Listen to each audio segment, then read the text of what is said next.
Bạn chủ kia biết này lâu lâu đấy.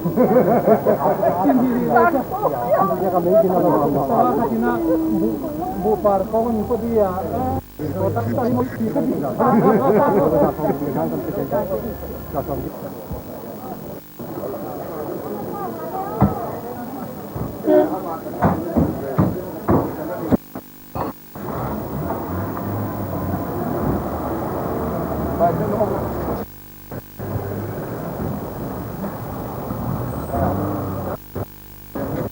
Ini tak ke hati itu hati.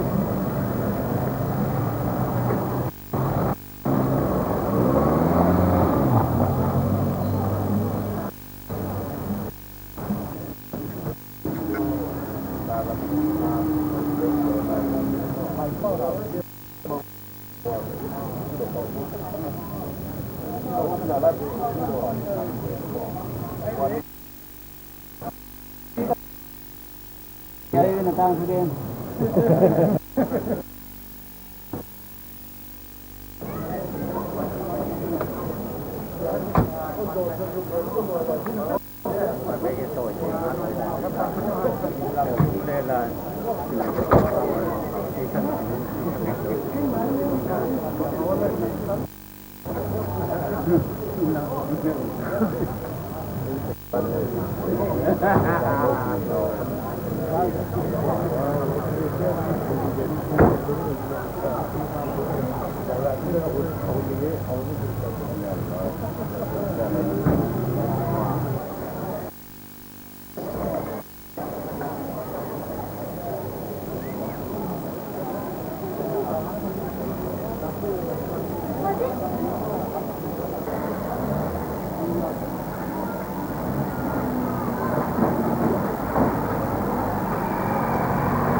Lai siang jum lupa nak kasih disan siang nak buat untuk sekelah.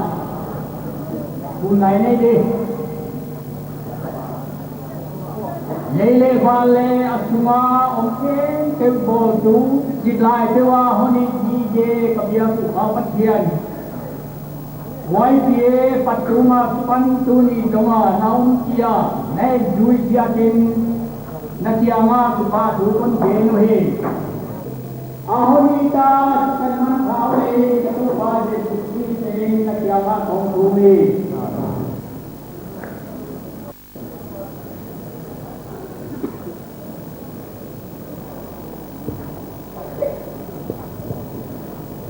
Welcome address again in Egyptian ina.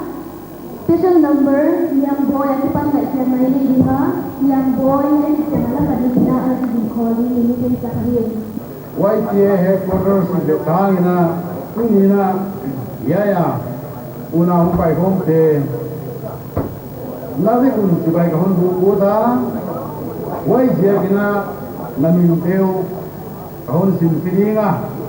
Center na putar kumale, ahau te, putar kuma, federal center YPA, I know. Bukan Jawa, CC, Central YPA. Lalu Taiwan, CC, YPA. Pulau Ketima, CC, Central YPA. Nula, lai wali yang artis. Le, nula, tangoi, Central YPA. Bagaimana amal kalau ada nabi kelakan, ini makan pola. Dihelang. Wana personal president siang lagi Kalau tu pun present dia ina sial telahi silu association bang mara tu association uki ang lalong di yang vice association sinte organization zo organization le YMA Manipur yang itu association Manipur YMA saya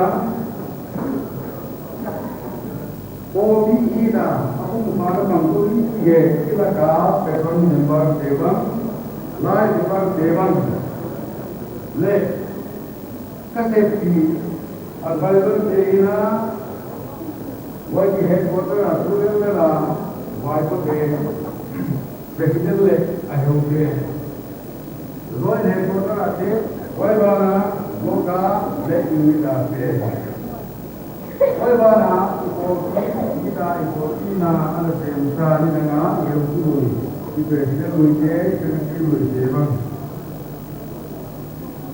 Oleh mana dunia yang berlalu pilih tu industri itu besar bukan dua bang. Ini dia wana government saya assembly tangge kita tahu pilih. Naminuman bago sa hindi nga kahon mua. Wala ba na hindi yan na doon sa iyo bago shooting din nga nung may kong taman na no tete natin na kayo namin ang kiyala yun na white headquarters nila kahon talong luta kahon welcome wahin kadibagi.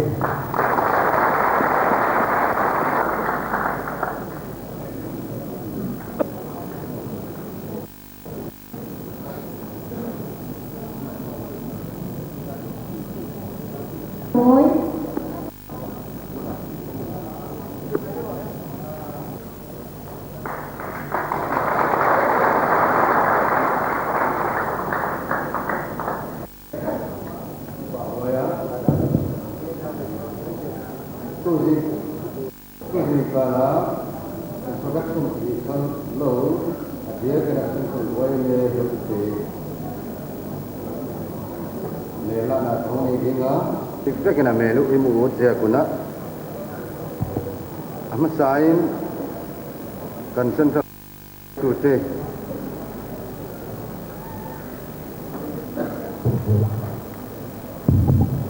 central way me try today introduce karon ni nga berin ku ke salkhuma me platform arunding so se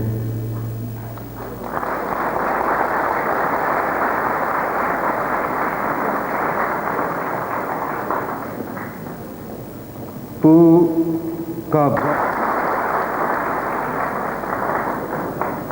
pu zelal sailawa si way me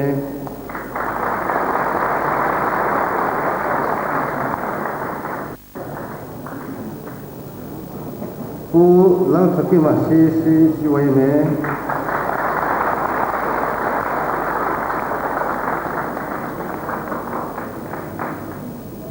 nula kayo ni renting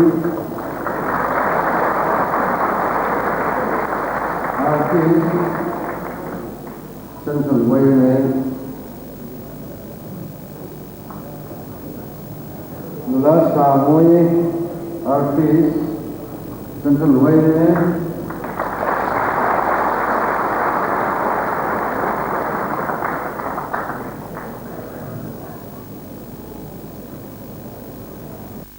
ama beli untuk dapat dina ini lama Mizoram pun di way jadi dua iki pak itu kan ini dia seperti itu lah untuk pakai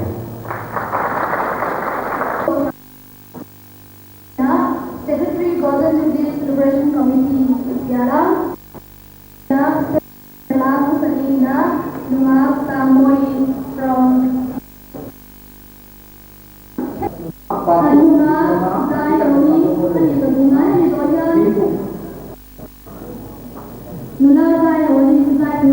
Islam na amani ro no Islam turin kan bani.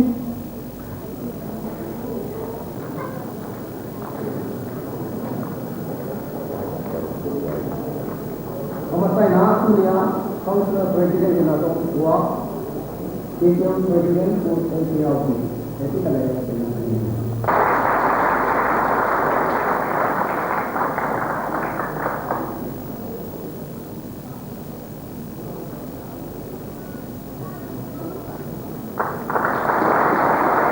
Sina Izamparian Seti Jetwayo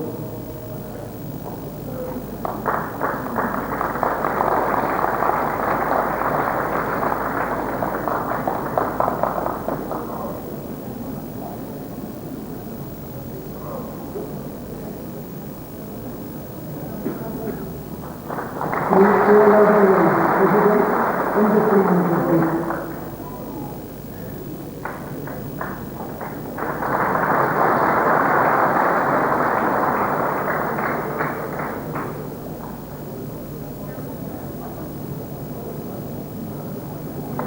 who experienced President Rodriguez.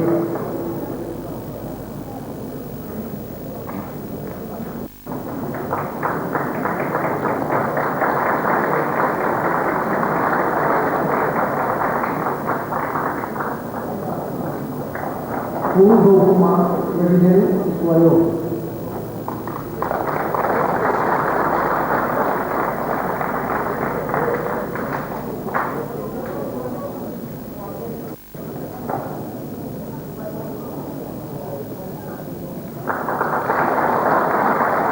John Bharate, President Iswayo.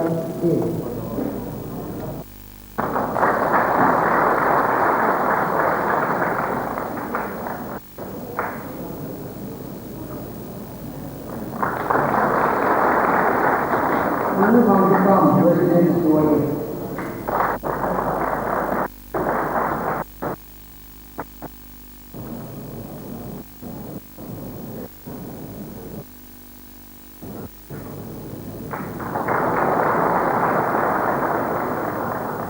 Punya jadi begini macam komisi nasional dari wakil ketua Judisi Anggai dari kalau aku pada lawak aku jadi kita akan komisi untuk mengenai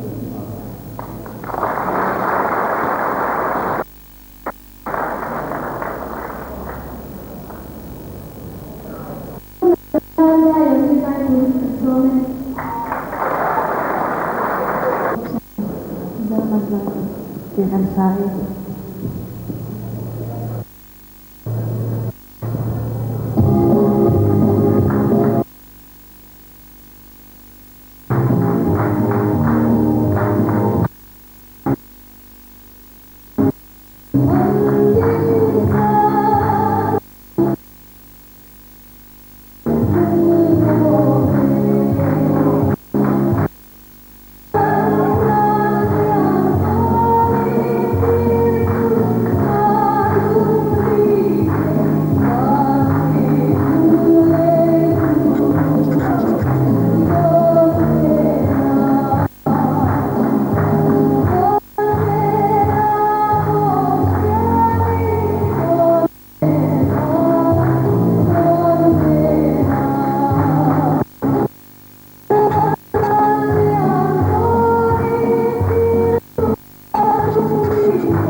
Rajasthan and RDCR their own unique stage and receive the garden as a token of our love.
Presentation to guests and garlanding of chief guests. Antari Kapita, General Secretary, YPA General Headquarters, Malani.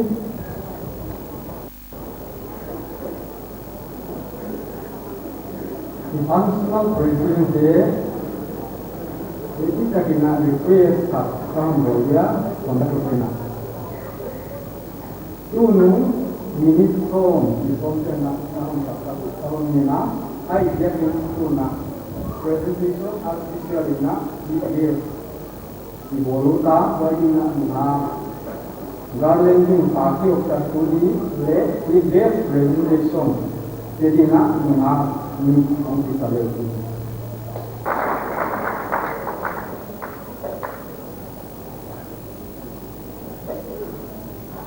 gardening only venga jadi untuk tahun zana tahun dikonsum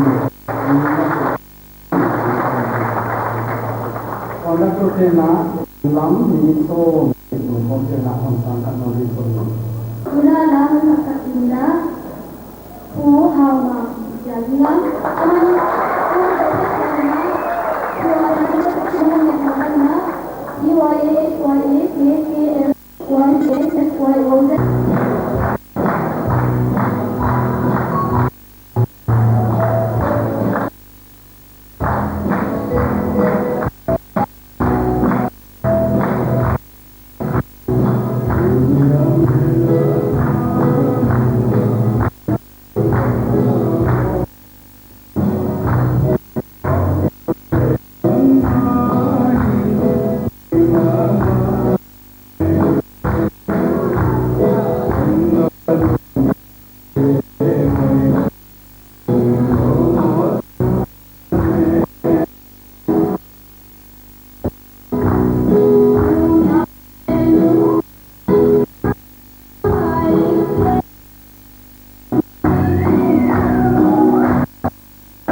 Councilor President, President, President,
Apamsa Pu Ti Vung Siam, the founder president award.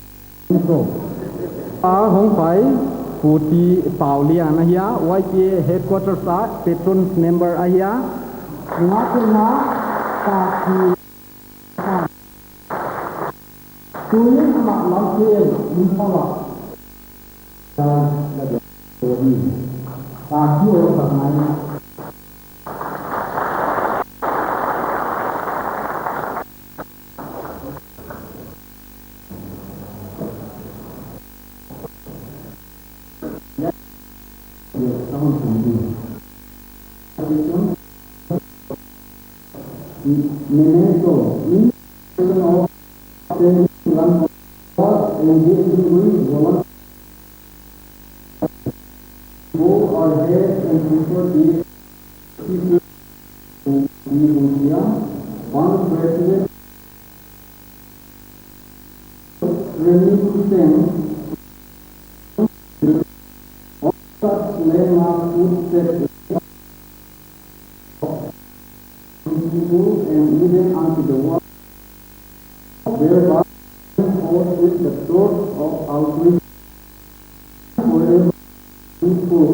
The founders yes Tapal Upapin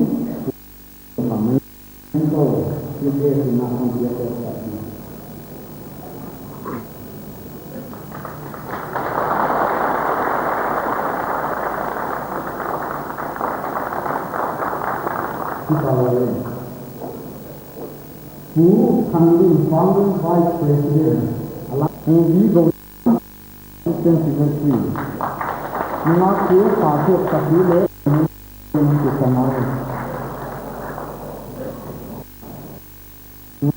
Api ng kanalong lang.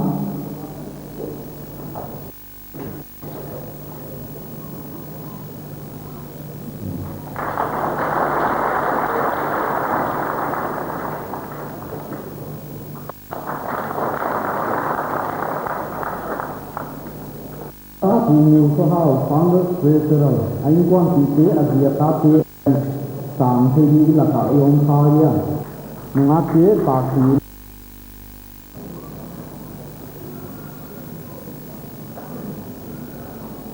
ngã tế bạc thì hơn sang ta lá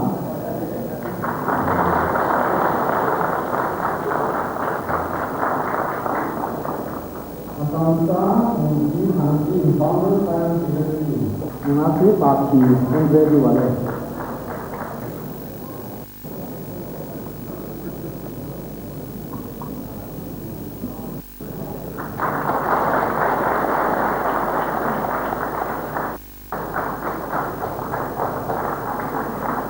Kita awal. Di bumi tuan, ahong payah mengaku pasti tu.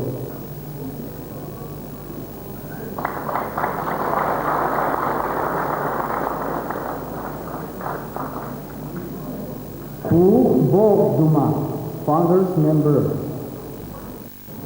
mengaku pasti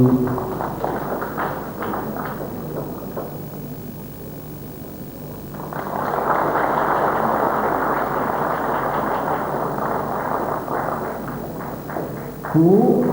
Kang Ao, founders member, YPA headquarters CEC chairman ko.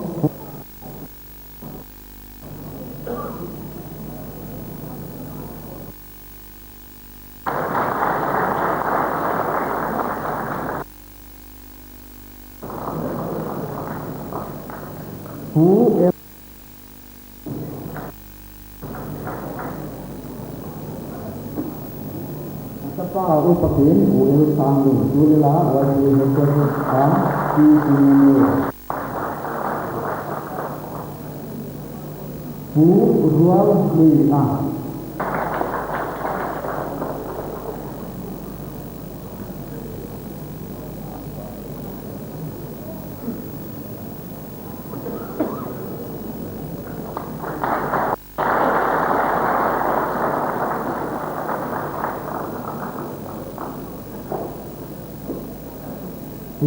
sabut founders member atau Pu Sang Lian Tang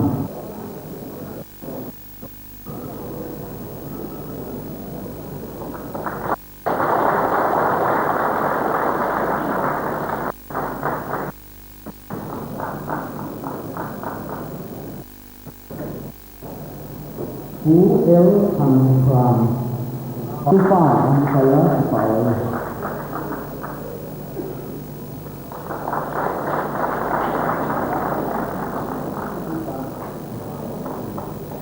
Pawai restoran itu.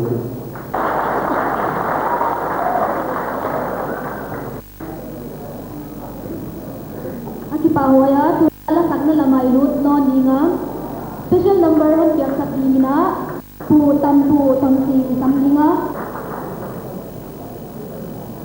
Len kum silakan tu.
YPA, the headquarters block unit, F2K, HYA, YPA, UYA, SYO, ZYO, Group YMA, F2 Tele, YPA member Kaunaute, Central YMA, Jubilee Sibai, Pen, Desakasa Pen, Kombu, Nasaruhi.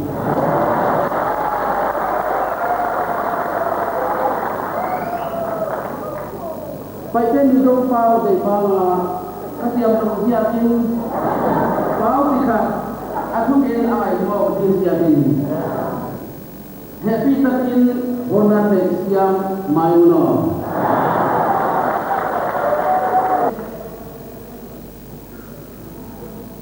tungkin si ngatangin YPA Golden Jubilee mana brand kan mana YPA member allied in Lungchang anal kadia pusaya muna pusaya kanai kata lima muna kan lima amun angzerin allied kan sehan miti long ni wajahnya putam tak kesoyo loma amai waktu ai beberapa nama karena kalbe bangsa mengawin toy te erosu toy lokura minum air apa pula amat bagiin lom tu apa itu bui jero YPA mempartai ini orang apa yang memang ayo late misi yang kami, kalau suratan pun munate pun datang ate, di ruang lah, amat Cina. Motor ate kali mahak takin di ruang usuin angkat Cina. Jujur sama cuan, hei patopin, patian rombola ini jain rongai lah, nasatak, ilau lantir Cina. Dan maribudu ko YMA den nasa patilong ko kan hena ko an soya tu kan dia tuan insuma nya central YMA lom tu kan soy bang lo ani ada dia tuan YPA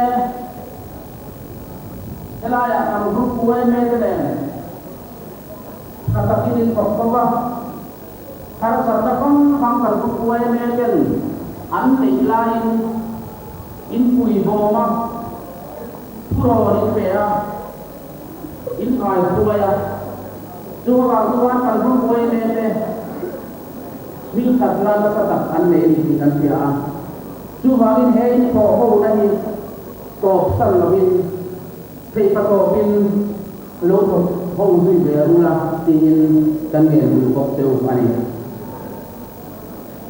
Oleh YPA aja ini telsan, kalau kita tahu teori. YPA ini telsan. Limlom na mani nom sibola itelen. Kasihan kan telsia ini itel bengot ne.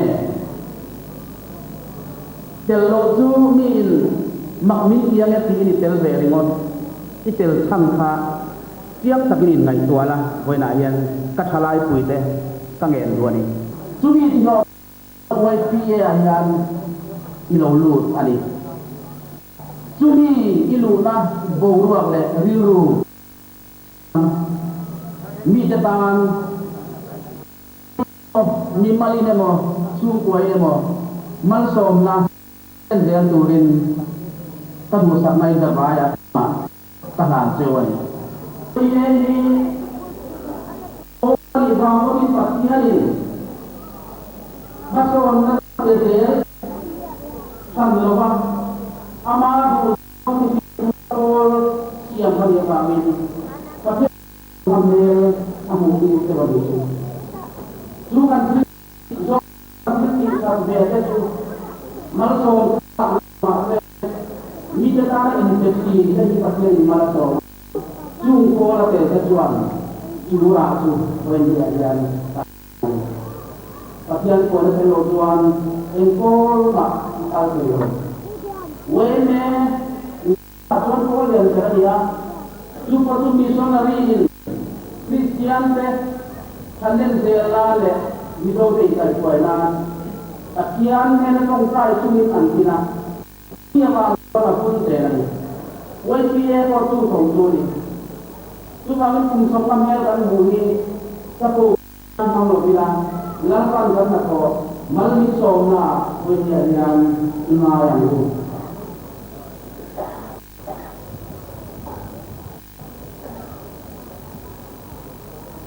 Tujuan unsumna kalau cinta tujuan aku ini bukan beta unsum pangan saja unsum di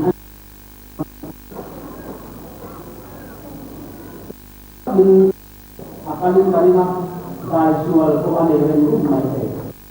Amat tu bagi unsumna kalau cinta mungkin mereka lebih mampu ruang agama. Ju, wajib semua hati ju. Ini jadi member yang lo punya nanti. Najwa saya ruang juga kan najwa kan ram kan sena. Ibu yang tidak orang bikin kita umumkan najwa tak asal amun tani.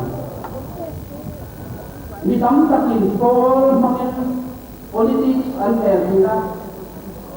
Mani minimal tak persoalan le, mani minimal blok nan pol pangan mungkin.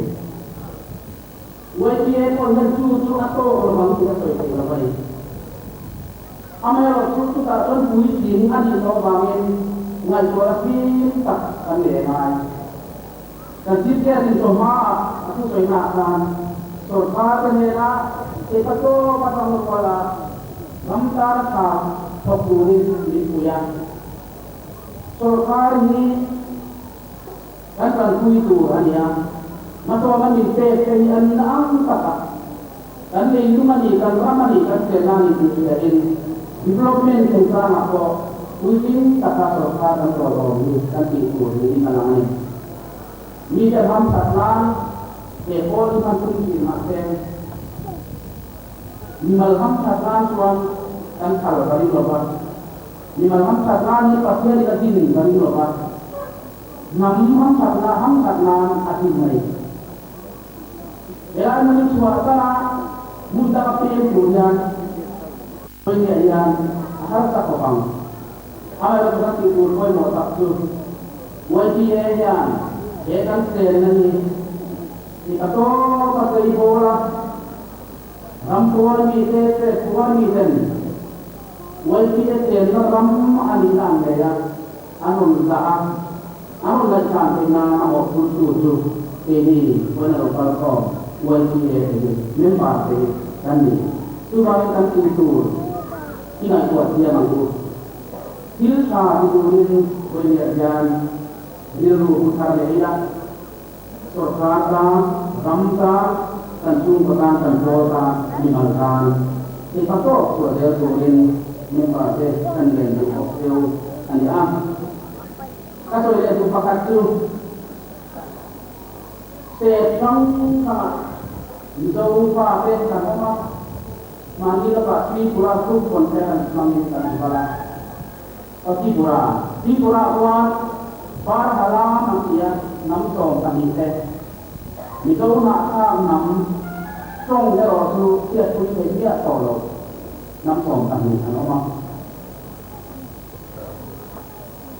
da long chu mizo trong mang lo ma te mizo de nu na kan ni anin se to a khang khol te nam tam ta chung chuan mizo pha te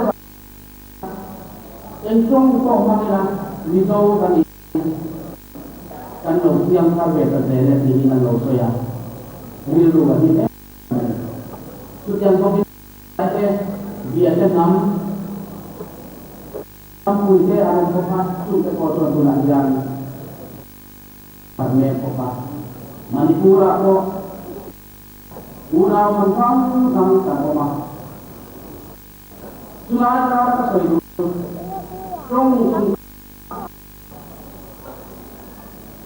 Nizong harus kabari ini Tuhan dalam suaka.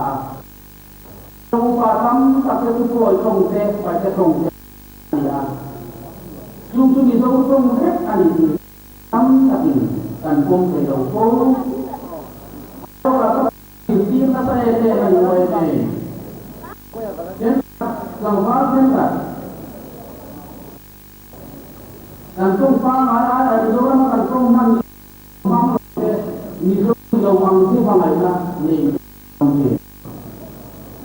Jung diu tapi tu dah ni kata ini apa ya? Amai waktu kata, anmani ni malu kopi, kilo kilo apa? Tu lagi buat apa lain? Tu reno dia. Are kan itu. Kau ini pun aku bilang, urang nak ini kata naik kuat siang lepas, kuat pun kita agak baik kalau mungkin saya kan bilang. Di purate kan hamura kan kate amani, antor betul.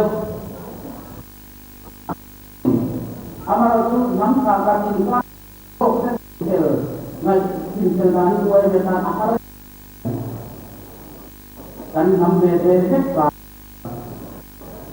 hai độ chu kan nằm hạ pha đi đâu nằm tadi thế tất nhiên là sama mình siang musi puso le hết kata kata mami kita na thì patoba am kata cuma antara malu ni cuma Rebna yang turah dan laya dan di rumah kami di rumah kami itu tidak suka berdoa jadi bang emo nanti ya kalau waktu kami di orang ini dong nak kapi dia nak set kata nama boy sen dong mai kalau kami itu India orang sangat Nampak saya dikit punya orang tua ini aduan.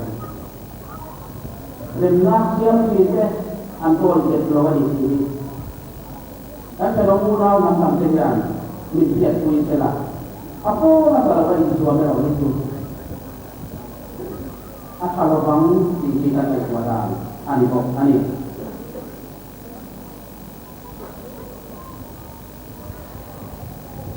Ituan Golden Jubilee memang tidak kalau bangin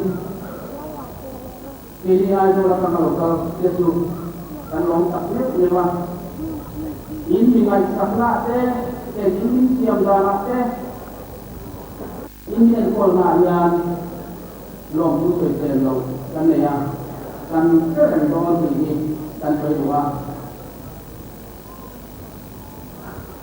Samsul kan deh Ati kan kalian kan ruang mantan kan ini kan lompat dan tadi wajah tuan nampak tahun ini timhalai tidak ninam tapi nampak tak siam jadi uang kata pun kata dah kadin kanan wanti ya tapi lah itu yang dibikin kan feel ani atau na pendingin nyai golden jubilee lokiang tarle ipa taka atau karena zangjingin dei sakna kawan buangin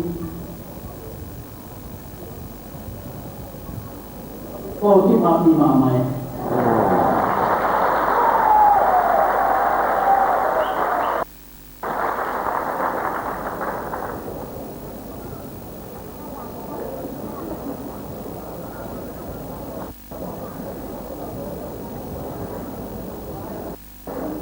Mujibkan Tuhan Tuhan menjadikan matematik Pak Duniana tuna lasanina di amani.